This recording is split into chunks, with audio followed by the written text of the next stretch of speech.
Hello friends, good morning. Exam station channel पे आपका एक बार फिर से स्वागत है। तो कैसे हैं आप सब? उम्मीद है अच्छा ही होंगे। तो दोस्तों, आप सब अच्छे हैं, मैं बहुत खुश हूँ। पर दोस्तों, मैं आपसे माफ़ी चाहूँगा क्योंकि 3 दिन से मैं अच्छा नहीं था। ठीक है, मेरी थोड़ी तबीयत गड़बड़ थी, इसलिए मैं वीडियो बनाने में असमर्थ था। तो प्लीज़ मैं माफ़ी चाहूँगा।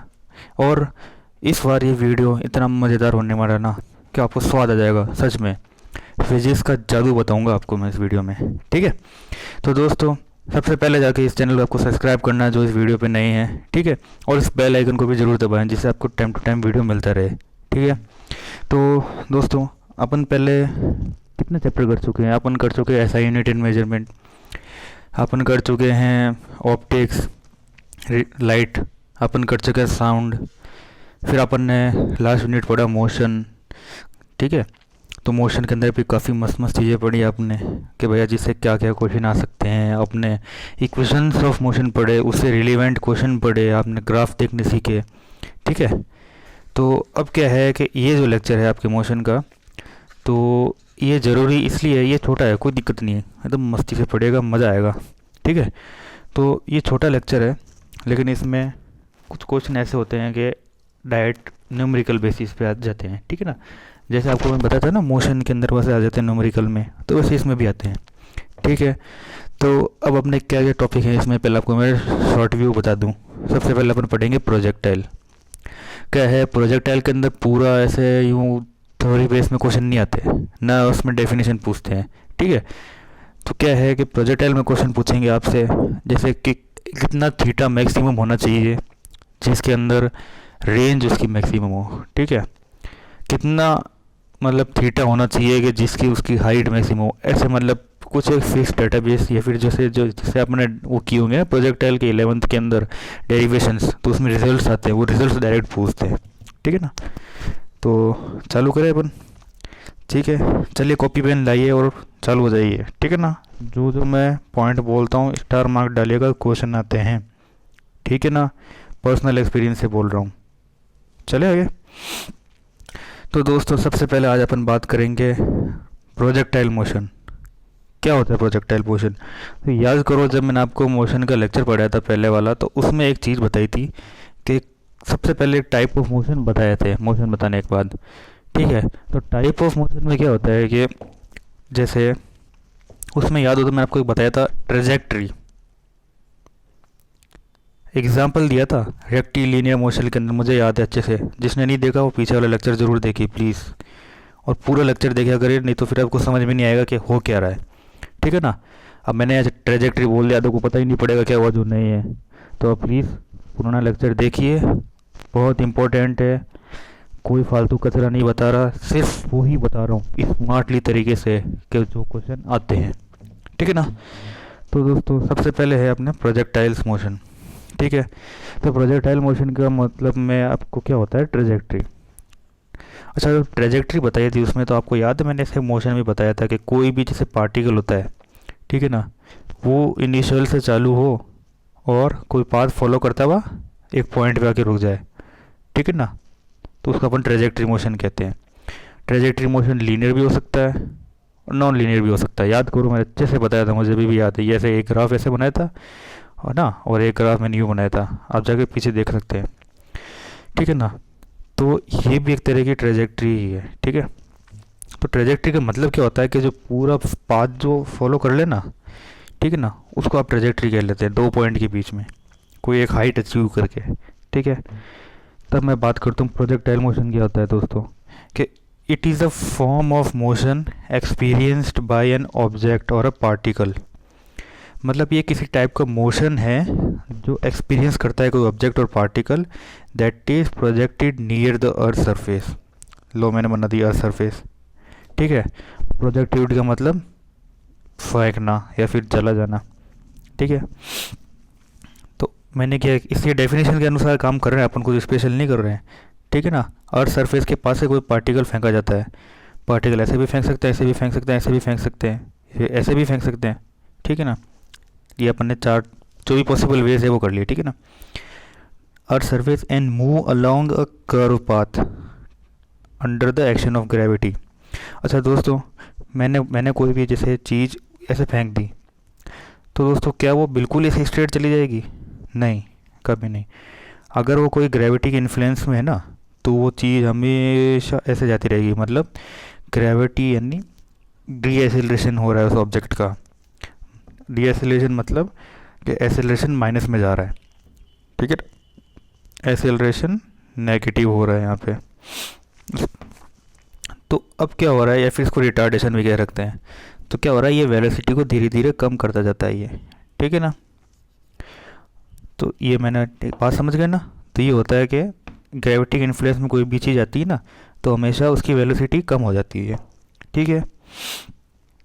तो अब ये क्या और क्या क्या कह रहा है ये, कि under the gravity only in particular the effect of air resistance are assume to be negligible, ठीक है।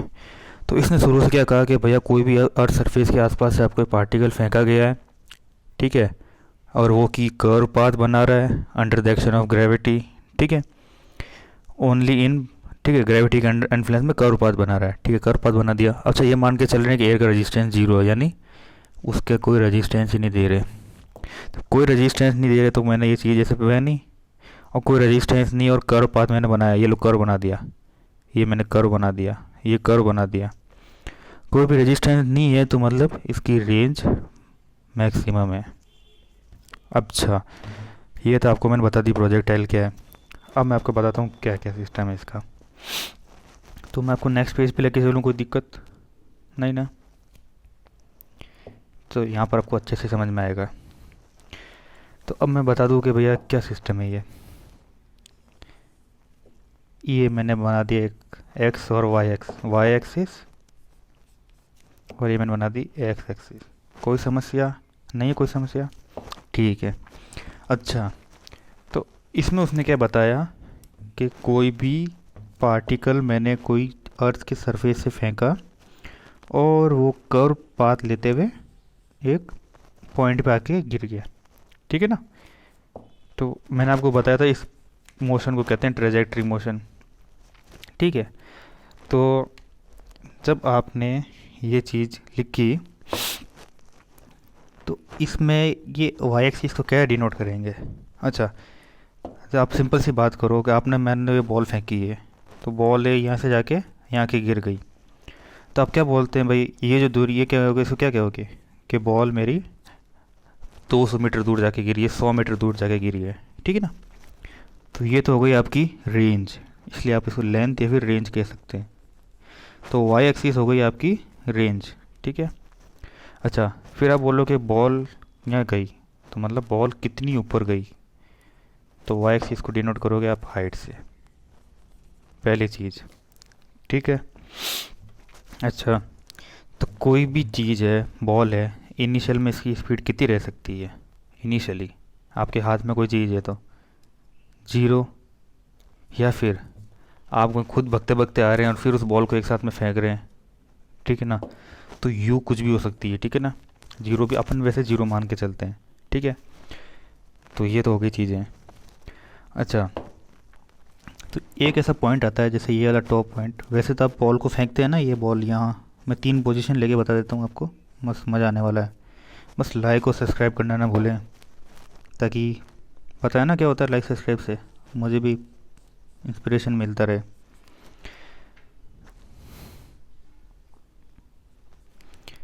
तो ये ऐसा पॉइंट होता है जिसमें क्या होता है, ये वाई एक्सिस जो होता है ना, ये इसमें वाई एक्सिस बिल्कुल 0 हो जाएगा, ठीक है ना। मतलब बॉल इधर ही जाएगी, इसमें वाई एक्सिस बिल्कुल 0 हो जाएगा।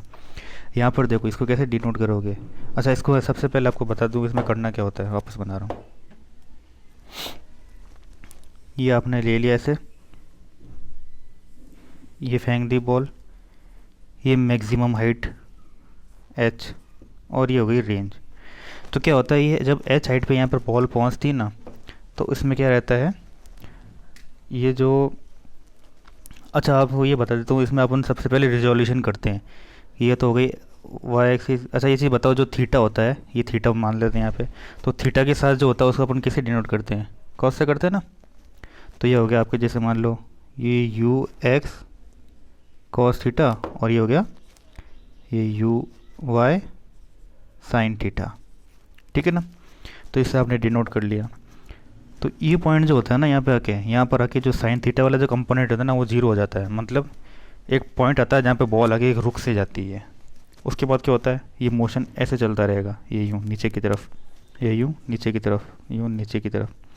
पहले क्या हो रहा था, ये मोशन यूँ चलेगा ऊपर की तरफ, ये मोशन यूँ और ऊपर की तरफ, ठीक है ना। तो ये वो चीज़ें हैं। तो मैं आपको बस समझाने के लिए बता रहा हूँ प्रोजेक्टाइल, लेकिन क्वेश्चन ये नहीं आएगा दोस्तों। अब क्वेश्चन क्या आएगा समझिए। अब कभी कभी क्या होता है, किस्मत आपकी अच्छी रही तो टाइम ऑफ फ्लाइट, रेंज और हाइट, ये क्वेश्चन सीधा सीधा आ जाता है, ठीक है। ये फार्मूला डिराइव करने की ज़रूरत नहीं, सीधा सीधा फार्मूला याद रखना है। मैं आपको एक बार ट्रिक बता देता हूँ, याद रहेगा। अच्छा, सबसे पहले टाइम ऑफ फ्लाइट का फार्मूला आपने लिखा 2u साइन थीटा अपॉन जी। अच्छा, इसमें 2 कितनी बार आ रहा है, 2 एक बार आ रहा है ना, ठीक है।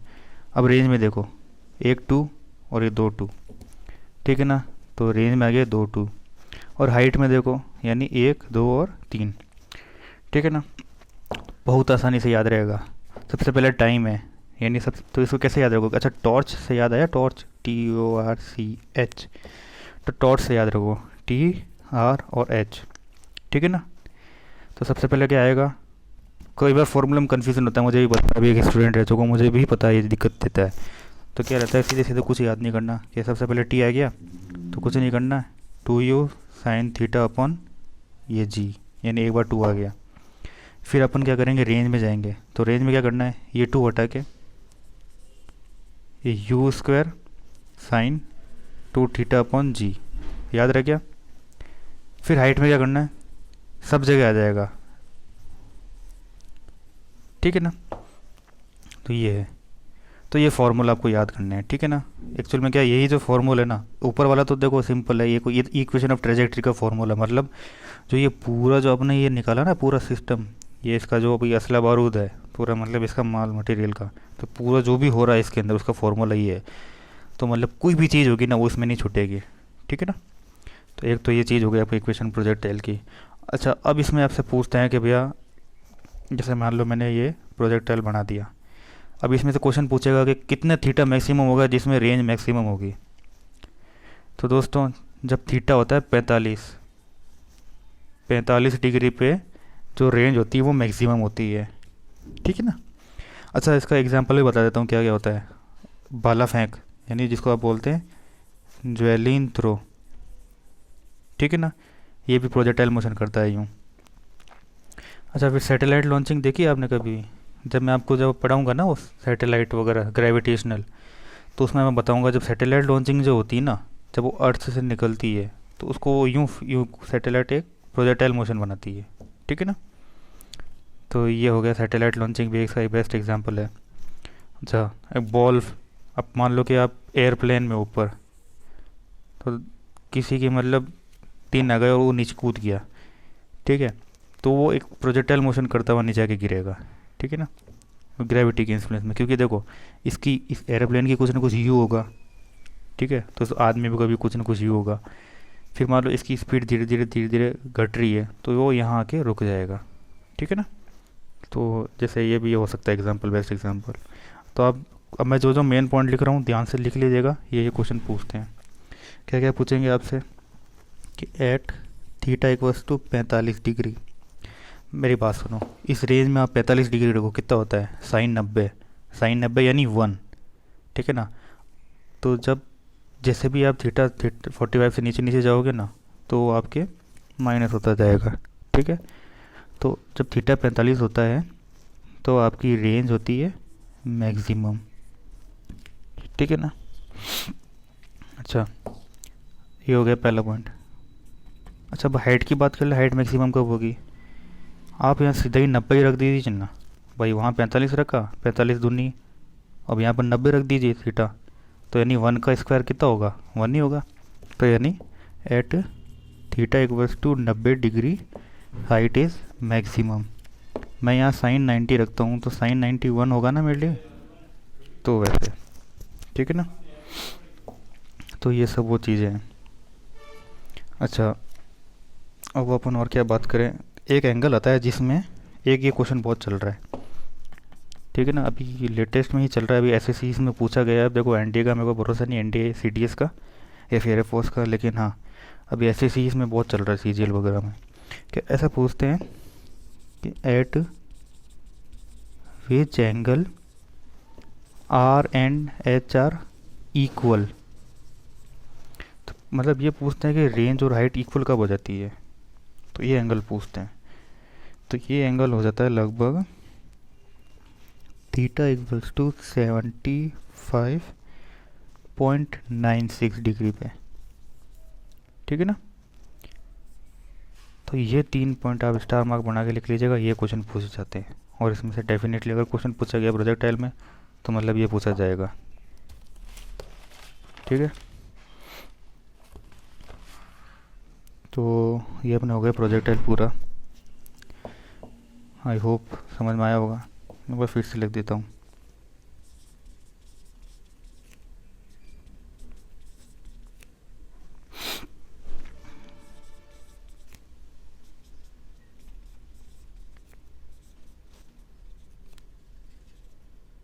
सेवेंटी 5.95 था ना, कितना था, 96 था, तो वो भी एक ही बात है। 75.96 डिग्री। यहाँ पर क्या होता है, रेंज मैक्सिमम, हाइट मैक्सिमम और इक्वल। वैसे इसका अगर वो करेंगे ना, मतलब कुछ नहीं करना है आपको, क्या करना है देखो, इसमें आप सीधा सीधा जैसे ये जो फॉर्मूला है ना, इन दोनों को इक्वल कर दो, ठीक है ना। आर और एच भाई क्या कर रहे हैं, आर और एच को इक्वल कर रहे हैं ना भाई, यहाँ पर मैक्सिमम के लिए अपने थीटा रखा, यहाँ आर और एच को इक्वल कर दो, आपके सीधा सीधा वो फॉर्मूला आ जाएगा, ये थीटा निकल जाएगा आप, ठीक है ना। कैलकुलेट भी कर सकते हो आप। तो ये 3 चीज़ें हैं जो आपसे सबसे ज़्यादा पूछी जाएगी, ठीक है। आई होप प्रोजेक्टाइल आपको अच्छे से समझ में आया होगा, ठीक है ना। और बाकी लोड लेने की कोई ज़रूरत नहीं है इसमें, प्रोजेक्टाइल में फॉर्मूला है और फॉर्मूला याद करने की भी मैं ट्रिक बता चुका हूँ, ठीक है ना। चलें आगे।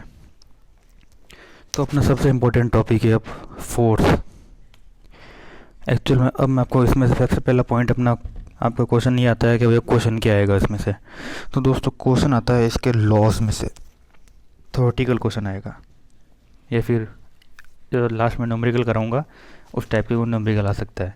अच्छा थ्योरेटिकल कैसे, इसके लॉज में से क्वेश्चन आता है कि क्या होता है कि अभी देखो सबसे इम्पोर्टेंट क्वेश्चन चल रहा है, रॉकेट किसके मोमेंट, रॉकेट कौन से मतलब लॉ पे काम करता है, तो रॉकेट काम करता है चेंज इन मोमेंटम यानी सेकंड लॉ पे। तो इस तरह के कुछ छोटे मोटे क्वेश्चन आ जाते हैं, तो मैं आपको वो पहचानना बताऊंगा मैं, ठीक है ना। तो सबसे पहले अपन बात करें कि फोर्स क्या होता है। तो force is a push or pull upon an object result from the objects interaction with another object. मतलब कि भैया कि कोई भी पुश और पुल हुआ ऑब्जेक्ट का, तो उसका रिजल्ट क्या होता है अनदर ऑब्जेक्ट में, जो इंटरेक्शन होता है किसी अदर ऑब्जेक्ट के। जैसे मान लो कि मैंने क्या किया, कोई भी पुश किया, इसको मैंने धक्का दिया, ठीक है, या फिर इसको मैंने खींच लिया अपनी तरफ, तो इस ऑब्जेक्ट ने कैसा रिस्पॉन्ड दिया मुझे, मेरा फोर्स के अकॉर्डिंग इस ऑब्जेक्ट ने मुझे रिस्पॉन्ड कैसा दिया, वो होता है फोर्स, ठीक है ना। या फिर ये तो लिख दिए तो भैया आपकी डेफिनेशन हो गई, push or pull object is known as force. अब मैं बताऊंगा फोर्स, मेरी तरफ से बताऊंगा फोर्स क्या होता है। Force is one which tends to change in the state of rest or steady state of a motion. मतलब मेरी डेफिनेशन बता रहा हूँ, ठीक है ना। मतलब कि फोर्स क्या होता है कि एक ऐसी चीज़ होती है जो tends to change in the state of और rest.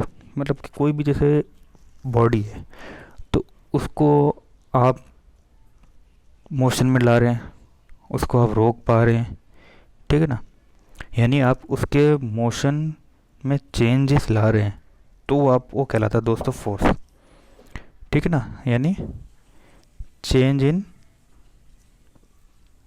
State of motion is known as force. अब कैसे, मैं आपको बताता हूँ। देखो ये ऑब्जेक्ट है अभी पड़ा है, ठीक है, या फिर आप इस ऑब्जेक्ट को देख लो। अगर मैं इस ऑब्जेक्ट को यहाँ से बांध के यहाँ खींचता हूँ नीचे की तरफ, ठीक है, तो मैंने इसको जब खींचा, पहले क्या किया, ये ऑब्जेक्ट पड़ा था, ठीक है, नॉर्मली रखा हुआ था ना इसे बांध के, तो पड़ा था। लेकिन जब मैंने इसको, पड़ा क्यों था, क्योंकि ये जो फोर्स है, ये फोर्स और ये फोर्स बराबर है, ठीक है ना, और का नॉर्मल भी जो है वो भी बराबर है, तो ये ऑब्जेक्ट स्टेबल था, ठीक है। लेकिन जैसे मान लो कि यहाँ पर इसको फोर्स पड़ रहा था 50 न्यूटन, और इधर भी पड़ रहा था 50 न्यूटन। मैंने जाके क्या किया, इसको 51 न्यूटन दे दिया, तो ये डब्बा का इधर इधर खिसक जाएगा, ठीक है। तो ये हो गया पहले तो पुल वाला। और जब पुश वाले बात करूँ तो मैं यहाँ खड़ा हो गया जाके, और मैंने लगे एक डब्बे को लात मार दी, ठीक है। तो पहले 50 न्यूटन पड़ रहा था इस पर, और डब्बे को लात मारी, तो ये वाला जो फोर्स है ये ज़्यादा हो गया, ठीक है, तो ये आगे खसक गया। तो मैंने इसके मोशन में चेंजेस ले आया, ठीक है ना। तो ये होता है फोर्स मेरी तरफ से, ठीक है। और डेफिनेशन भी आप जाओगे तो बारूप यही होगा, क्योंकि मैंने आपको फिजिकली बताया, ये देखो ये चीज़ है फोर्स है। अच्छा, वैसे फोर्स दो तरह के होते हैं, एक तो होता है बैलेंस फोर्स और दूसरा होता है अनबैलेंस फोर्स, ठीक है। बैलेंस फोर्स की बात करूँ तो यहाँ पर आप खड़े हो गए और यहाँ आपकी सिस्टर खड़ी हो गई, राखी की बात करते हैं। तो दोस्तों ये हो गया आपका एक मिठाई का डब्बा, आपने खींचा 50 न्यूटन से, ठीक है। आपकी मान लो कोई स्ट्रॉन्ग सिस्टर है, तो उसने खींचा 50 न्यूटन से। तो दोस्तों ये जो फोर्स हुआ ना, ये बैलेंस फोर्स हो गया। मतलब जो भी आपने पुल कर रहे हो ना, ये पुल हो रहा है 50 न्यूटन से। अच्छा, और दूसरी बात, ये 50 न्यूटन ही डब्बा भी झेल पा रहा है। अगर डब्बा नहीं झेल पाया तो डब्बे के 2 टुकड़े हो जाएंगे दोस्तों, ठीक है। फिर मैं करूँ कि आपकी सिस्टर को पता नहीं ऐसा क्या जोश आया, उसने आपसे 50.1 न्यूटन लगा दिया, और वो डब्बा आपके हाथ से छूट के सिस्टर के हाथ में चला गया। तो भूल जाओ मिठाई अब बस, ठीक है। तो ये हो गया बैलेंस फोर्स। पहला कंडीशन थी कि 50 न्यूटन 50 न्यूटन, वो था बैलेंस्ड, और जब 50.1 न्यूटन लगाया तो हो गया अनबैलेंस, ठीक है। एक तो हो गया ये फोर्स टाइप, बैलेंस अनबैलेंस। फिर दूसरा आता है फोर्स, एक तो होता है कांस्टेंट फोर्स और एक होता है नॉन कांस्टेंट, सॉरी कांटेक्ट वाला होता है। कांस्टेंट क्या होता है, एक तो फोर्स होता है जिसमें कांटेक्ट होता है, एक में जिसमें फोर्स है नॉन कांटेक्ट। कांटेक्ट वाला तो सबसे बेस्ट एग्जांपल है फ्रिक्शन फोर्स, ठीक है, फ्रिक्शन। फिर दूसरा होता है मैकेनिकल फोर्स। मैकेनिकल फोर्स, जो भी आप मैकेनिकल फोर्स लगाते हैं, धक्का मुक्की, ये कांटेक्ट वाला आ गया, ठीक है। और मस्कुलर फोर्स, तो ये सब कांटेक्ट वाले में आ गए, ठीक है। अच्छा, मैं बात करूँ नॉन कांटेक्ट की, तो सबसे तगड़ा एग्जांपल चलता है मैग्नेटिक ट्रांसफॉर्मर, जिसमें मैग्नेटिक फोर्स होता है। या फिर मैग्नेट की बात कर लो, वो एक दूसरे को अट्रैक्ट करती है जिसमें उनमें कांटेक्ट नहीं होता, यानी वो भी एक तरह का फोर्स हुआ ना, वो पुल कर रही है दूसरे मैग्नेट को अपनी तरफ, ठीक है ना। फिर ग्रेविटेशनल फोर्स, कभी देखा है क्या किसी ने ग्रेविटेशनल फोर्स को कि भाई आपको चिपक के आपको लेके चला गया हो, नहीं ना, तो वो होता है ग्रेविटेशनल। अच्छा, न्यूक्लियर फोर्स, ध्यान रखना दोस्तों, सबसे स्ट्रॉन्गेस्ट फोर्स होता है न्यूक्लियर फोर्स, और सबसे कमज़ोर फोर्स होता है वॉन डेर वाल फोर्स। जिसने केमिस्ट्री नहीं पढ़ी उसके लिए बता रहा हूँ, एग्जांपल आता है, ठीक है। तो अपन ने फोर्स की डेफिनेशन पढ़ी, अपन ने टाइप ऑफ फोर्सेस पढ़े, ठीक है। अब अपन पढ़ते हैं कि भैया फोर्स के इसके यूनिट डायमेंशन। मैं देखता हूँ आगे जगह है कि नहीं है इसी में ही लिखा हुआ है सबसे बेस्ट। सॉरी दोस्तों, थोड़ी तबीयत ख़राब है, आवाज़ के लिए माफ़ी चाहूँगा। हाँ, तो सबसे पहले कॉम्बल सिंबल लेकर भैया फोर्स को एफ से जानते हैं आप, ठीक है, बहुत अच्छी बात है। अच्छा, एसआई यूनिट, एसआई यूनिट मैं आपको पढ़ा था ना शुरू से, एसआई यूनिट बोल रहा हूँ, तो इसका मतलब है ये एम के एस सिस्टम में, ठीक है ना, एम के एस सिस्टम, ठीक है ना, मतलब किलोग्राम सिस्टम का है, ठीक है। अच्छा, इसको आप न्यूटन से जानते हैं। तो दोस्तों न्यूटन माने, आप आते कहेंगे न्यूटन क्या होता है, न्यूटन होता है जिसकी वेट, आपने बोलोगे वेट का भी न्यूटन होता है, ऑफ कोर्स होता है वेट का न्यूटन। क्यों होता है, देखो ये देखो, ये वेट लिखा हुआ है नीचे, ये तो हो गया फोर्स, नॉर्मल हो जाता है, ठीक है ना। किसी भी बॉडी के जो परपेंडिकुलर फोर्स लगता है उसको आप नॉर्मल कहते हैं। अच्छा, नॉर्मल हर चीज़ में, अपन लाइट में भी नॉर्मल पढ़ते हैं, रिफ्रैक्शन में भी नॉर्मल, हर चीज़ में नॉर्मल। तो नॉर्मल का मतलब ये होता है कि किसी उस पॉइंट पे आके या फिर उस लाइन से कोई अगर फोर्स, लाइट, साउंड कुछ भी जाएगा नॉर्मल से, तो वो ना कोई डिफ्लेक्ट होगा, ना उस पर कोई मोशन होगा, ना कोई चेंज होगा, ना कोई बात, ठीक है ना। इसलिए आप इसको नॉर्मल से कहते हैं, ठीक है ना। तब वेट लिफ्टिंग का इसका बेस्ट एग्जांपल है फोर्स का, ये ध्यान रखना आप, ठीक है। तो ये वेट हो गया। अब बात करें अपन ऐसा यूनिट की, तो फोर्स की फॉर्मूला होता है दोस्तों मास इंटू एक्सीलरेशन, 1000 बार करा चुका हूँ। अच्छा, मास इसमें लेंगे आप किलोग्राम में और एक्सीलरेशन लेंगे मीटर पर सेकंड स्क्वायर। ये मैं 1000 बार करा चुका हूँ आपको सब कुछ। तो इसकी यूनिट क्या हो गई, केजी इंटू मीटर पर सेकंड स्क्वायर, ठीक है। और इसको आप न्यूटन से जानते हैं, ठीक है। अच्छा, अब अपन बात करते हैं इसकी अदर बेसिक यूनिट के अंदर, ठीक है ना। अदर बेसिक यूनिट कैसे, कि जैसे देखो, ये जो अपन ने बात करी MKS की, ठीक है। अब अपन बात करेंगे CGS यानी सेंटीमीटर, ग्राम और सेकंड, ठीक है। सेंटीमीटर, ग्राम और सेकंड में फोर्स की यूनिट होती है डाइन। क्वेश्चन ये नहीं आएगा डाइन से, क्वेश्चन क्या आएगा बताता हूँ। क्वेश्चन ये आएगा कि दोस्तों एक डायन में कितने फोर्स होते, कितने, मतलब, या फिर ऐसा कह सकते हैं, ऐसा नहीं आता, ऐसा मान लो कि एक न्यूटन में कितनी डायनें होती है। वो डायन नहीं है, ये डायन अलग है दोस्तों। तो एक न्यूटन में कितने डायन होगी, इसमें एक न्यूटन में होती है 10⁵ डायनें। अरे भाई रे, इतनी डायनें, तो इसमें इतनी डायन होती है दोस्तों। अच्छा, डायन के अंदर यूनिट्स ऐसा ही, मतलब उसकी यूनिट से क्या बोलोगे बेसिक यूनिट का, तो एक डायन इक्वल्स टू, सबसे पहले क्या आएगा आपको क्या बताया, ग्राम पर सेंटीमीटर स्क्वायर, ठीक है ना।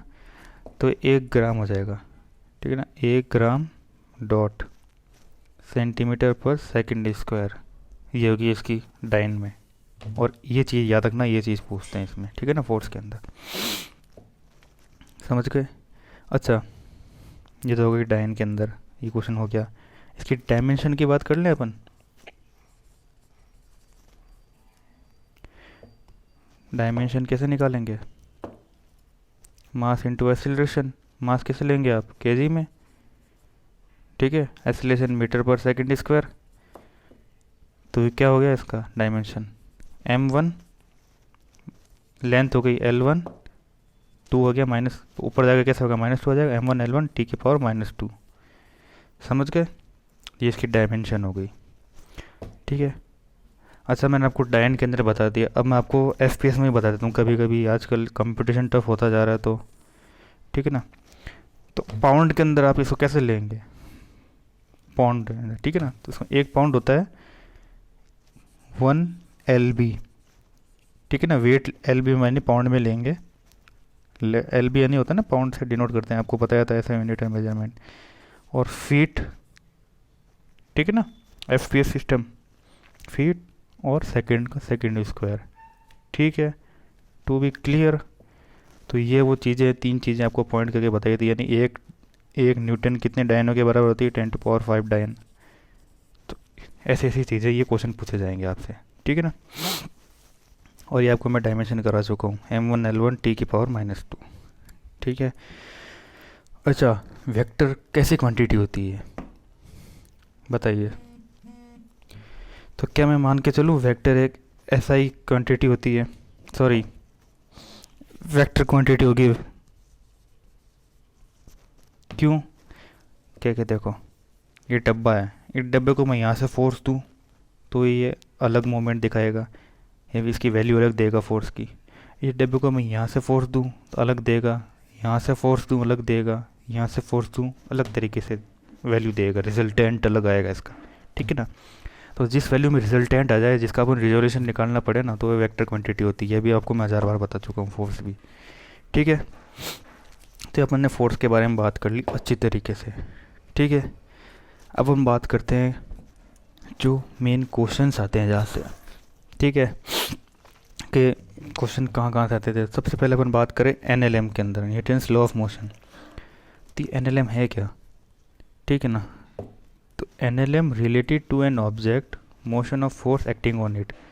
माने कि कोई भी मतलब फोर्स एक्ट हो रहा है किसी बॉडी पे, यानी कोई भी मूवमेंट्स हो रहा है, तो उसके कुछ लॉस बता रखे, यानी फिजिकल क्वांटिटी है, इसको अपन मेज़र तो नहीं कर सकते, लेकिन हाँ ये एक फिजिकल क्वांटिटी है। अब आप बताओ, किसी को पहला मतलब बस के अंदर आपको धक्का लगा, तो आप मेज़र कर सकते हो आपको कितना न्यूटन का धक्का लगा? नहीं ना। तो वो वाली चीज़ है, यानी एक फिजिकल क्वांटिटी तो है, तो इसके कुछ लॉस बने हुए हैं अपने। ठीक है, तो मैं बात करूँ न्यूटन लॉ ऑफ मोशन के अंदर। अच्छा, इसकी किस बुक में इसके न्यूटन लॉ ऑफ मोशन लिखे हुए हैं? तो ये लिखे हुए हैं आपके प्रिंसिपिया मैथमेटिशिया। कहाँ लिखूँ? मैथमेटिक्स। ठीक है ना, तो प्रिंसिपिया मैथमेटिशिया का नाम की एक बुक है, उसमें आपके Newton's law of motion described है। ठीक है ना। ठीक है, तो अगर अपन पहले, अब अपन बात करते हैं पहले नियम की। पहला नियम क्या कहता है? तो पहले नियम को ऐसा भी लिख सकते हैं जैसे फर्स्ट लॉ, या फिर इसको ऐसे बोलते हैं गैलीलियोस लॉ भी बोलते हैं। ठीक है ना, और इसको लॉ ऑफ इनर्शिया भी कहते हैं। इनर्शिया क्या होगा मैं आपको आगे अच्छे से बताऊंगा। ठीक है ना, इसकी डेफिनेशन है, अच्छे से मस्त समझ में आने वाला है। ठीक है, अच्छा, तो पहला लॉ क्या कहता है कि कोई भी ऑब्जेक्ट है विल नॉट चेंज इस motion unless a force act on it. कोई भी ऑब्जेक्ट पड़ी है वो चेंज नहीं होगा जब तक कोई ऑब्जेक्ट पड़ी रहती है। और ये बार थैले वाला बता देगा ये डेफिनेशन तो, लेकिन ये है क्या मैं आपको वो बताने जा रहा हूँ। ठीक है ना, ध्यान से सुनिएगा कि इन जैसे क्या होता है, आगे समझाता हूँ आपको अच्छे से। ये देखिए कि कोई भी ऑब्जेक्ट है वो भी पड़ी रहेगी, या फिर कोई जैसे मान लो कि कोई अर्थ है, तो ये एक यूनिफॉर्म मोशन से रोटेशन मार रही है। ठीक है ना, समझ रहे हैं ना, एक यूनिफॉर्म मोशन से रोटेशन मार रही है ना, तो ये अभी तक रोटेशन पे ही रह रही है, अभी कितनी सालों से, अब आगे भी रहेगी। ठीक है ना, जब तक इस पर कोई रोकने वाला फोर्स नहीं आएगा। समझ गए? तो ये इसका हो गया ये फर्स्ट लॉ। कोई एक्सटर्नल फोर्स या फिर कोई अनबैलेंस्ड फोर्स नहीं आएगा ना उस पर रोकने के लिए, तो वो सिस्टम ऐसे रहेगा। ठीक है ना, न्यूटन लॉ ऑफ मोशन पहला नियम ये कहता है आपका।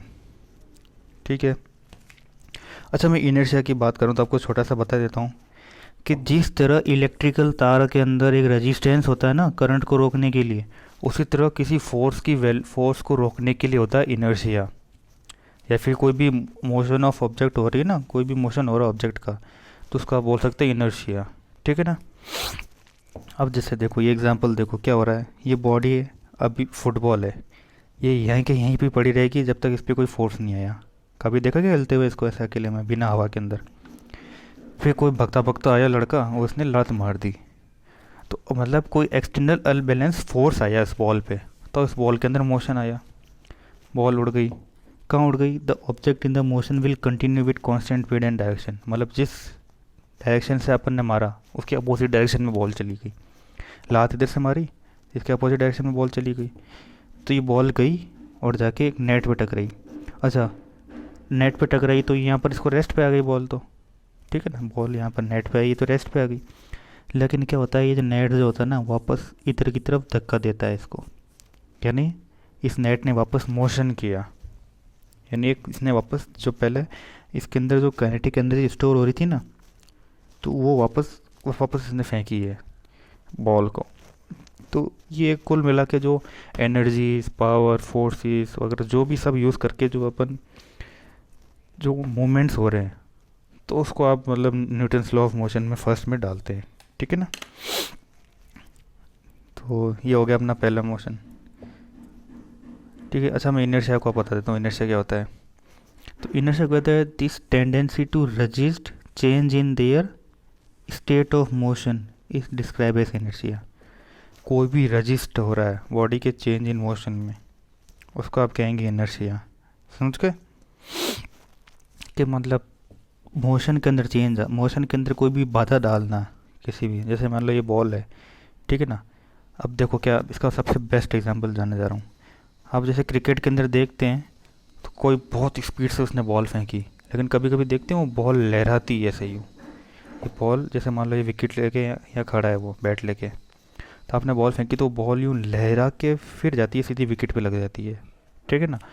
तो वो इनर्शिया की वजह से, यानी एयर का इनर्शिया, ठीक है ना, हवा उसको रजिस्ट कर रही थी उसके मुंह, ठीक है ना, मतलब जो सीधी जानी चाहिए थी तो इधर से हवा आ रही थी, तो इस हवा ने रजिस्ट किया और वो बॉल मूवमेंट करके यानी वेव बना के गई, तो उसको आप इनर्शिया कह सकते हैं, ठीक है ना। The resistance in object has to change in state of is motion, ठीक है ना, तो ये होता है इनर्शिया। अच्छा क्या होता है, Newton's conception of inertia stood in direct opposition to each more popular concept about motion, ठीक है ना। अच्छा एक चीज़ बताओ, सबसे बेस्ट एग्जांपल होता है इसमें वो बस वाला, आप सभी ने बहुत अच्छे से पढ़ा होगा जब अपन पहली बार अपन फोर्स पढ़ते हैं तब, शायद 8वीं में, एनसीईआरटी, ठीक है ना। अच्छा उसमें क्या होता है कि बस खड़ी है, ठीक है ना, और ये भाईजान को यहाँ खड़ा है, ठीक है। अब क्या होता है, जैसे ही बस चलेगी ना तो ये दोस्त नीचे गिर जाएगा पीछे जाके, ठीक है ना। मतलब कोई भी जैसे बस चली, बस मोशन में आई, ठीक है ना, तो ये आगे जब पीछे गिर जाएगा, ठीक है ना। और अगर मान लो कि बस चल रही है, अब सेकंड एग्जांपल है, बस चल रही है बहुत स्पीड से और बस ने एकदम से ब्रेक मार दिया, यानी एस वेलोसिटी और एसेलरेशन अपोजिट डायरेक्शन हो गया, एसेलरेशन नेगेटिव हो गया, वेलोसिटी उसी डायरेक्शन में जाई जा रही है, तो क्या होगा, ये दोस्त जो होगा ना ये आगे जाके गिर जाएगा, ठीक है। और ऐसा बस में होता भी है, जिसने बस में ट्रैवल किया है कभी फील करिएगा, मज़ा आएगा, इनर्शिया, फोर्स, फर्स्ट लॉ, ठीक है। तो ये अपन ने पहले लॉ की अगर बात कर लिया अपन। अच्छा इनर्शिया को आप मेज़र कैसे करते हैं, तो इनर्शिया उसके मास से मेज़र होता है। क्यों भैया, इनर्शिया भी तो भाई रजिस्ट किससे करेगा, अगर करंट मान लो कि करंट, मैं करंट के हिसाब से बता रहा हूँ, करंट मान लो अगर 4 एम्पियर है तो क्या 0.1 ओम इसको रजिस्ट कर पाएगा इतने ज़्यादा, क्या फिर क्या 1 ओम इतना रजिस्ट कर पाएगा जितना 1 ओम कर पा रहा है, नहीं ना। तो वो वाली बात है, यानी ये जैसे जिस तरह से ये रजिस्ट मतलब वायर का करंट जो है उसके रेजिस्टेंस पे डिपेंड है, वैसे भी उसी तरह कोई भी इनर्शिया है वो उसके मास पे डिपेंड रहेगा, ठीक है ना। पेन चेंज करना पड़ेगा, इनर्शिया है वो उसके मास पे डिपेंड रहेगा, ये हमेशा ध्यान रखना, ठीक है। तो अच्छा एक ये भी पढ़ा होगा कि मतलब पाइल्स ऑफ, मतलब कभी आपने वो कैरम बोर्ड खेले होंगे, तो जिसमें कैरम बोर्ड है ये, तो उसमें आप कभी कभी कोई ऐसे गोट रख देते हैं, घोड़िया पाइल बना के, पाइल मतलब जिसको आप कह सकते हैं खम्बा टाइप बना के। तो क्या होता है कि आपने जैसे भी कैरम बोर्ड के अंदर जैसे यहाँ से फोर्स दिया, तो क्या होता है वो फोर्स इतना तेज़ होता है कि वो नीचे वाली गोटी को लेके चला जाता है, बाकी सारी एज इट इज़ नीचे आके गिर जाती है, ठीक है। या फिर आपने वो सबसे बेस्ट एग्जांपल संतो लिया, तो क्या होता है कोई सूरवीर होता है वो बॉल को इतनी तेज़ मारता है यहाँ से कि एक तो पत्थर चला जाता है लेकिन बाकी सारे पत्थर वहीं नीचे गिर जाते हैं, ठीक है ना। तो ये इस तरह के कोई बेस्ट एग्जांपल है। अच्छा एक क्वेश्चन ये भी पूछते हैं कि जो बुलेट में जो होल हो जाता है, नहीं बुलेट मारते हैं और जो ग्लास में होल हो जाता है, तो वो किसका एग्जांपल है, तो फर्स्ट लॉ का एग्जांपल है, क्योंकि देखो ग्लास पहले रेस्ट पे था, तो बुलेट इतनी स्पीड से आई कि वो ग्लास तो वहीं रह गया लेकिन उस ग्लास में होल हो गया, ठीक है ना। तो ये वाली बात है, ये सब फर्स्ट लॉ के एग्जांपल है। अच्छा separation of dust from blanket, ये सब वो फर्स्ट लॉ के एग्जांपल है, ठीक ना। तो ये है, लेकिन मेन दोस्तों क्वेश्चन आता है सेकंड लॉ से, सबसे तगड़े तगड़े, ध्यान से सुनिएगा। तो Newton second law of motion क्या कहता है, pertain to the behaviour of object for which all existence force are not balance, ठीक है ना। The second law state that the acceleration of a object is dependent upon 2 variables, acceleration 2 चीज़ों पर डिपेंडेंट करता है, किस पे, the net force acting upon the object and the mass of object, ठीक है ना। तो एक्सेलरेशन डिपेंड करता है मास और मतलब एक्सेलरेशन डिपेंड करता है मास और फोर्स पे, ये कहना चाहता है, ठीक है ना। तो कुल मिला के ये फिर इसको ऐसे कह सकते हैं या फिर ऐसे भी कह सकते हैं, तो चेंज इन मोमेंटम वाला फोर्स है, ठीक है ना। अच्छा, इसको आप कैसे कर सकते हैं, इसको मोमेंटम के फोर्स से भी जान सकते हैं, यानी मोमेंटम फोर्स, मोमेंटम्स लॉ, ठीक है, ये इसका ऐसे भी जान सकते हैं। तो ये कहना क्या चाहता है कि कोई भी जैसे फोर्स होता है वो प्रोडक्ट होता है मास और एक्सेलरेशन का, या फिर कोई भी एक्सेलरेशन नहीं है, वो डिपेंड करेगा उसके मास और फोर्स पे, ठीक है। तो इसका सबसे बेस्ट इसका एक जो न्यूमेरिकल पूछा जाता है, इस न्यूमेरिकल छोड़ो, इसका तो सबसे ज़्यादा वो पूछा जाता है एग्जाम्पल कि कौन से लोग का है ये। तो इसका एग्जाम्पल पूछते हैं दोस्तों रॉकेट का, कि रॉकेट किस पे डिपेंड करता है, चेंज इन द मोमेंटम। क्या होता है रॉकेट में एकदम से जो बहुत हाई लेवल का जैसे इस पर फोर्स पड़ता है नीचे की तरफ, तो वो फोर्स जो होता है वापस ऊपर धक्का देता है। अब आजकल क्या होता है कि कुछ कुछ बंदे होते हैं वो बहुत बदमाशी करते हैं, क्या करते हैं, ये कोका कोला की बोतल होती है, ठीक है, उसको ऐसे रख दी, उसमें एक मेंटोस फेंकते हैं, तो मेंटोस और कोका कोला रिएक्ट करती है और कोका कोला बहुत तेज़ी से बाहर आती है और वो बोतल आगे की तरफ चली जाती है। तो क्या हो रहा है, कोका कोला तो बाहर आ गई लेकिन बोतल आगे चली गई। तो ये इसी कंसेप्ट पे, ये मतलब सेकेंड लॉ पे रॉकेट का कंसेप्ट काम करता है, ठीक है। अच्छा, मोमेंटम क्या होता है, मोमेंटम का फॉर्मूला भी बता देता हूँ, product of mass and velocity, ठीक है। तो अब मैंने आपको क्या बताया, जो सेकेंड लॉ स्टेट करता है चेंज इन लीनियर मोमेंटम, ठीक है ना, टाइम के साथ। तो अब जैसे देखो ये फोर्स इक्वल्स टू होता है एम डी वी बटा डी टी लिखा है, या फिर ऐसे लिख सकते हैं force equals to change in momentum, ऐसे लिखते हैं, कोई डेरिवेशन है आपका, देख लेना कोई भी किताब में, ठीक है। तो अब इसको कैसे लिख सकते हैं, यानी अब इसको पी के इक्वल्स टू क्या है, तो एम वी होता है, तो क्या लिखो, force equals to D M V बटा डी टी। अच्छा, मास तो हमेशा कॉन्स्टेंट ही रहता है, तो मास बाहर आ गया, तो वैसे मैं लिख सकता हूँ F equals to M D V बटा डी टी। अच्छा दोस्त, डी वी बटा डी टी क्या होता है, एक्सेलरेशन होता है या नहीं होता, ठीक है ना। तो यानी ये आप इसने ये स्टेट करता है जो change in linear momentum force, ठीक है ना। तो इससे क्वेश्चन सब तगड़े तगड़े बनते हैं, ठीक है ना। अब इसके अंदर क्या होता है कि अच्छा कोई वेलोसिटी अगर कांस्टेंट हो जाए तो एक्सटर्नल फोर्स जीरो हो जाएगा, ठीक है ना, मतलब वो मोमेंटम जो होगा बैलेंस में आ जाएगा। कैसे, मैं आपको बताता हूँ। अब जैसे देखो एफ, इसकी बात करें, आप इसको ऐसे भी लिख सकते हैं, F equals to M, acceleration को ऐसे लिख सकते हैं ना, वी माइनस यू बटा टी, लिख सकता है ना, एक V equals to U plus A T, पहली इक्वेशन याद है। अच्छा, अब मैं कह रहा हूँ अगर वेलोसिटी जीरो हो जाए, ये वेलोसिटी कैसे कांस्टेंट बोल सकते हो, जीरो तो क्या, अगर ये कांस्टेंट हो गया तो ये पूरा ये मामला कांस्टेंट हो जाएगा इसका, ठीक है। तो क्या हो जाएगा, मतलब ये फोर्स कांस्टेंट हो जाएगा, एक्सटर्नल फोर्स जो है वो कांस्टेंट हो गया। पहले इसकी बात कर रहा हूँ, ढंग से सुनना बात को, ठीक है। मैं कह रहा हूँ कि अगर वेलोसिटी कांस्टेंट हो जाती है तो एक्सटर्नल फोर्स जीरो हो जाता है, ये आपको मैंने पिछले उस टाइम बताया था, याद करो, जब मैंने आपको एक्सेलरेशन बताया था जब, ठीक है। तो अगर मान लो ये कांस्टेंट हो गया, मतलब इसको मल्टीप्लाई में जाएंगे एफ इंटू टी, ये पूरा ही कांस्टेंट हो गया, तब इसका रिजल्टेंट क्या आएगा, M V equals to M U आएगा ना। तो ये हो गया लीनियर मोमेंटम बैलेंस्ड। तो first law can be proven mathematically, ठीक है ना, पहला लॉ है जो मैथमेटिकली प्रूफ भी होता है, ठीक है ना। अच्छा, अब मैं आपसे बात करूं, the expression of momentum and measurement method of force. जैसे फोर्स क्या होता है, change in momentum upon time, मैं टाइम को बढ़ाऊँ तो क्या फोर्स कम होगा, बताइए, होगा ना।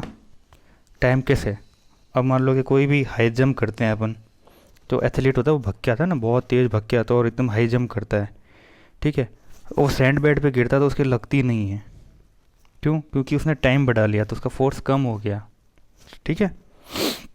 अच्छा, एक उसका सबसे बेस्ट एग्जांपल है, कोई भी क्रिकेट वाला कैच करता है ऊपर देख के, तो वो क्या करता है, जब कैच करता है ना तो उस बॉल का मोमेंटम चेंज कर देता है, मतलब हाथ पीछे लाता है ना। जैसे मान लो इसने ये हाथ है इसके ऐसे, ठीक है, दो हाथ हैं, अब बॉल जैसे इसके हाथ में आई ना तो वो हाथ पीछे ले जाएगा, तो वो चेंज इन मोमेंटम हो गया, ठीक है। तो ये है इसका सेकंड लॉ।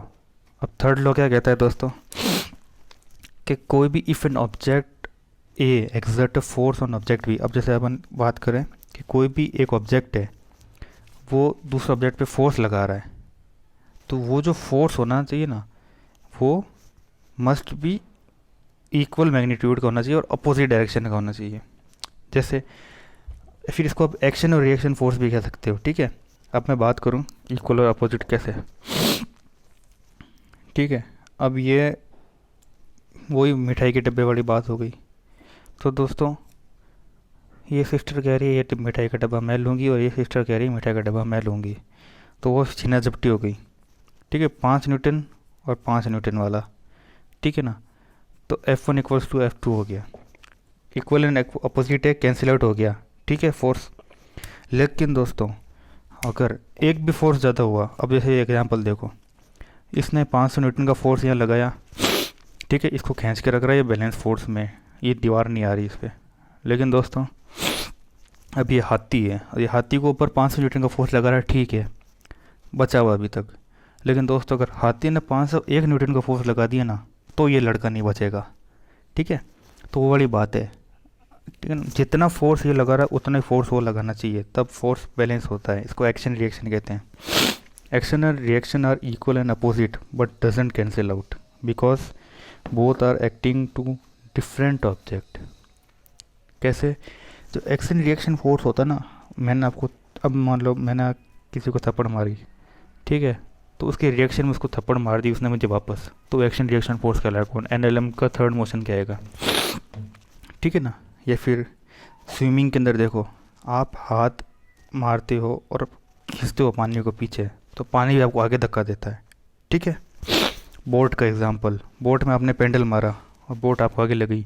रिकॉइल, बंदूक का रिकॉइल सबसे बेस्ट एग्जांपल, ये भी आपने बहुत पढ़ा होगा, इसमें क्वेश्चन आते हैं कि बंदूक की गोली निकली आगे, तो बंदूक की गोली तो बहुत हाई स्पीड से आगे निकल गई, लेकिन बंदूक को रिकॉइल दिया उसने, ठीक है ना। तो ये एनएलएम के कुछ थर्ड एक मोशन है, ठीक है। अब ये रॉकेट इंजन भी देख लो आप, तो ये एक्शन रिएक्शन वाला फोर्स आ जाता है, ठीक है। अच्छा अब अपन न्यूमेरिकल करते हैं, एक्शन रिएक्शन करे जा रहे हैं कब से। अब बुलेट और ये है थर्ड लॉ का। तो क्या है कि कभी कभी एक मतलब बहुत ही जल्दी स्पीड में करने के लिए फटाफट दे देते हैं ये क्वेश्चन को, और ये हो भी जाते हैं, 1 मिनट का क्वेश्चन है, बस करना कुछ नहीं है, ध्यान देना है। अब जैसे देखो ग्राम, कभी भी क्वेश्चन देख रहे हो ना, तो सबसे पहले एक ही चीज़ देखनी है आपको, निकालना क्या है, वेलोसिटी निकालनी है, ठीक है, निकाल लेंगे।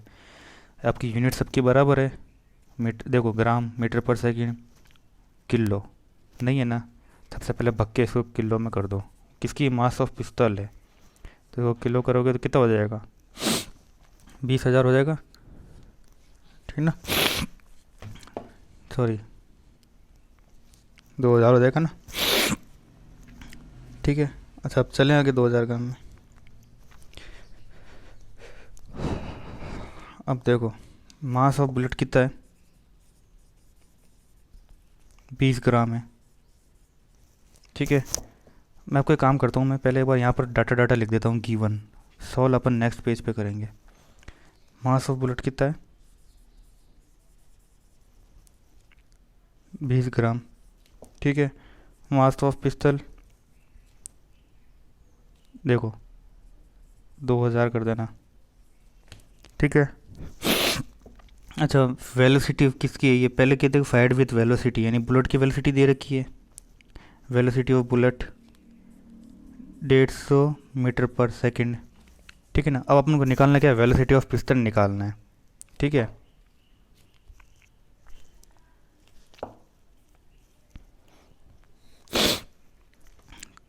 अच्छा वेलोसिटी ऑफ बुलेट तो दे दी, लेकिन वेलोसिटी ऑफ पिस्टल आपको निकालना है। अच्छा मैं बात करूँ इनिशियल वेलोसिटी की, तो इनिशियल वेलोसिटी बुलेट और पिस्टल दोनों की 0 है, ठीक है ना, समझ गए बात को। लेकिन क्या होता है कभी कभी, जैसे एक एग्जांपल से देते हैं कि एक कार इतनी स्पीड से जा रही है और उसमें पैसेंजर बैठा, वो भी उसी स्पीड से जाएगा नहीं, उसकी यू हो जाएगी और पीछे से किसी ने टक्कर मार दी, ठीक है ना, तो उसकी वेलोसिटीज़ में चेंज आएगी, यानी लॉ ऑफ लीनियर मोमेंटम आप हमेशा पढ़ते आ रहे हैं यार, कंजर्वेशन ऑफ लीनियर मोमेंटम पढ़ते हैं, बिफोर कोलिजन और आफ्टर कोलिजन, ठीक है। अच्छा अपन ने ये सब चीज़ें लिख ली, अब अपन देख लो क्या करना है अपन को, मोमेंटम का बैलेंस लगाना है। m1u1 plus m2u2 equals to m1v1 plus m2v2। और मुझे इतना भरोसा है आप लोगों को ये चीज़ तो ज़रूर पता होगी law of linear momentum conservation का। ठीक है, मतलब क्या होता है, कोई भी जैसे एक्सटर्नल फोर्स नहीं आता ना तब तक law of linear momentum conserve रहता है। ठीक है, अच्छा अब अगर अपन बात करें तो देखो मास कितना है, 20 ग्राम था पहले। ठीक है, इनिशियल वेलोसिटी पिस्तौल की क्या थी, 0 थी। ओके सॉरी, बुलेट की 0 थी। अब मैं बात करूं इसका मास की, इसका हो गया 2000। इसकी भी पिस्तल की भी 0 थी। ठीक है, अब देखना ध्यान से, मैं इक्वल टू करके आधा यहाँ लिखूंगा आधा नीचे लिखूंगा। कितनी थी, 20 ग्राम। वेलोसिटी कितनी थी, 150 थी। प्लस m2 मास ऑफ पिस्तल कितना है, 2000। और इसकी अपन को निकालनी है v2। तो ये दोस्तों ये सब तो 0 हो गया। ठीक है, तो अपने पास क्या बचा, 20 इंटू 150 अपॉन 2000। तो मैं ऐसा लिख सकता हूँ, यहाँ पे ऊपर लिख देता हूँ v2 equals to minus of 20, क्योंकि देखो ये सब प्लस में था, उधर जाएगा माइनस हो जाएगा। 20 इंटू 150 अपॉन 2000 कर दूँ, 1 0 से 1 0, 1 0 से 1 0, 2 10, यानी v2 कितना आया, माइनस का 1.5 मीटर पर सेकेंड। अच्छा दोस्तों, ये माइनस क्यों आया मुझे बताइए। तो ये माइनस ये आया है क्योंकि ये एक रिकॉइल वेलोसिटी बता रहा है पिस्तौल की, यानी पिस्तौल इतनी वेलोसिटी से पीछे की तरफ गई है। बुलेट की वेलोसिटी आगे गई, लेकिन पिस्तौल इतनी वेलोसिटी से पीछे की तरफ गई है। ठीक है ना, तो इस तरह का क्वेश्चन आता है। अब अपन एक और क्वेश्चन करते हैं। क्या कह रहा है, constant force acting on an object of a mass 5 kg and 2 second, it increase velocity from 3 to 7। मतलब ये हो गया आपका v और ये हो गया u।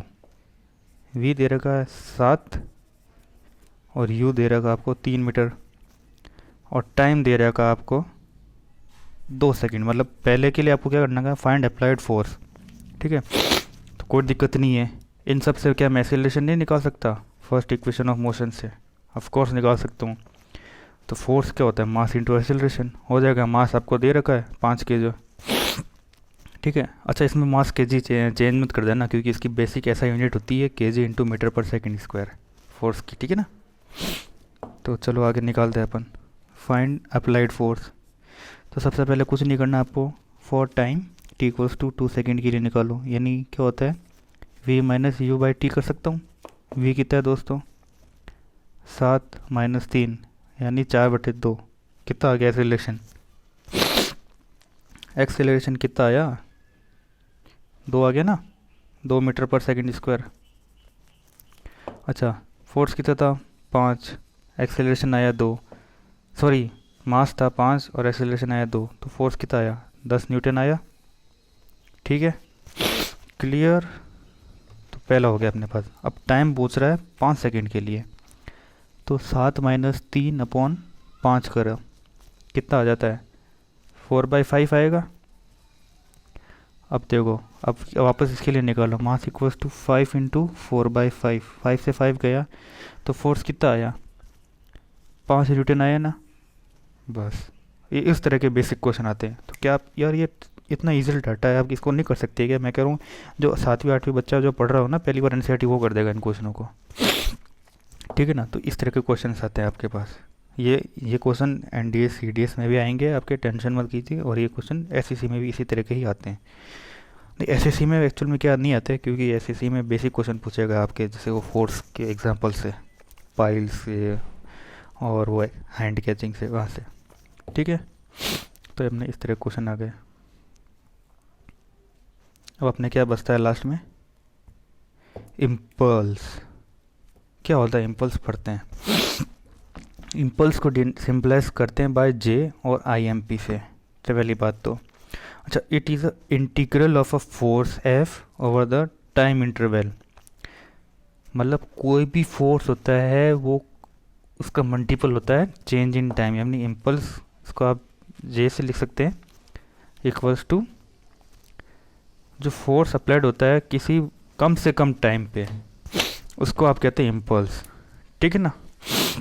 अच्छा, ऐसा यूनिट ऑफ इम्पल्स क्या होता है? न्यूटन पर सेकेंड, न्यूटन इंटू सेकेंड। देखो, फोर्स की हो गई न्यूटन और टाइम की हो गई सेकेंड, तो इसकी ऐसा यूनिट हो गई। Clear. And the dimensionally equivalent unit of momentum, ठीक है ना, इस द किलोग्राम पर सेकेंड, किलोग्राम इंटू मीटर पर सेकेंड, यानी फोर्स किलोग्राम यानी मास इंटू वेलोसिटी। मतलब मोमेंटम भी लिख सकते हैं इसको ऐसे, मतलब उसको डेफिनेशन ढंग से करेंगे ना मोमेंटम के फॉर्म में, तो पी इक्वल्स टू क्या होता है? मास इंटू वेलोसिटी होता है ना, वैसे ही। अच्छा, इसका डायमेंशन कैसे? मोमेंटम के बराबर डायमेंशन होगा। ऐसा ऐसा यूनिट ही होगी न्यूटन इंटू सेकेंड, या बिल निकाल दिया अपन ने। और कॉमन सिंबल क्या होता है? तो जे इसको, मतलब इसको डायमेंशन भी निकाल के बता ही देता हूँ। देखो देखो क्या होता है। तो देखो, I equals to force F into delta T लिख दिया मैंने। अब देखो, फोर्स इक्वल्स होता है change in momentum upon time, ठीक है। तो डेल्टा पी इक्वल्स टू क्या होता है? Force into change in time. तो मतलब मोमेंटम के बराबर ही ये चीज़ आ जाती है यहाँ पे, ठीक है ना। इसलिए तो इसलिए आप इसको ऐसे भी लिख सकते हैं, जो इम्पल्स जो होता है, इम्पल्स, उसका मतलब चेंज इन मोमेंटम भी लिख सकते हैं, चेंज इन मोमेंटम। तो इसकी जो मतलब जो डायमेंशन होगी ना, वो मोमेंटम के बराबर होगी। यानी मोमेंटम क्या होता है? मास इंटू वेलोसिटी होता है ना। मास का क्या हो जाएगा? m1, और इसका क्या वेलोसिटी का होता है? मीटर पर सेकंड होता है, यानी l1 और t की पावर -1, ठीक है ना। तो ये अपन ने इम्पल्स के बारे में अच्छे से पढ़ लिया। तो दोस्तों, आई होप आपको ये सब बहुत कुछ अच्छा लगा होगा, मज़ा आया होगा आपको, ठीक है ना। तो इस तरह के क्वेश्चन पूछते हैं, मैं आपको ये भी बताता जाता हूँ पूछते क्या है, टॉपिक बताने के साथ साथ, ठीक है ना। और दोस्तों, मैं माफ़ी चाहूँगा कि 3 दिन मेरी तबीयत सही नहीं थी, और आप अभी भी समझ पा रहे हैं मेरी तबीयत सही नहीं है, लेकिन फिर भी मैं चाहता हूँ आप लोगों की वीडियो आपके पास टाइम टू टाइम पहुँचते रहे, किसी की तैयारी में कोई बाधा नहीं आए, ठीक है ना। तो दोस्तों, अब मैं इतनी मेहनत कर रहा हूँ, तो प्लीज़ आप भी थोड़ा इसमें कमेंट करिए, थोड़ा इसको शेयर करिए, ठीक है ना। All the best. ये एंड था इस वीडियो का, और गॉड ब्लेस यू।